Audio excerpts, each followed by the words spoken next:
Now at 11, a police station in Cobb County is considered a crime scene after an officer shot a woman. Atlanta News First anchor Victor Williams is live at Cobb County Police Headquarters in Marietta tonight. And Victor, how's that woman doing now?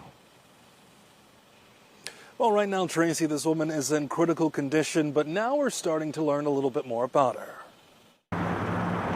Cobb County Police Headquarters surrounded by police tape for hours as the GBI investigates an officer-involved shooting right at the building's entrance.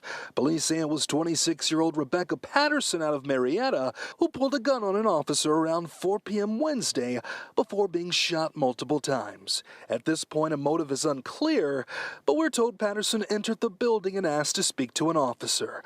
When the officer met with her outside to talk, somewhere during the conversation, she allegedly pulled a weapon and started pointing it at the officer. After multiple verbal commands to drop the weapon were reportedly ignored, that's when the officer shot Patterson several times. Evidence markers show just how intense the gunfire may have been as investigators take pictures of shell casings. No officers were injured, but since this happened at the front entrance, it didn't take long for additional officers to respond.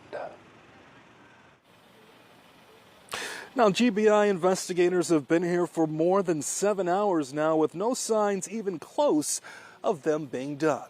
For now, we are live in Cobb County. Victor Williams, Atlanta News First.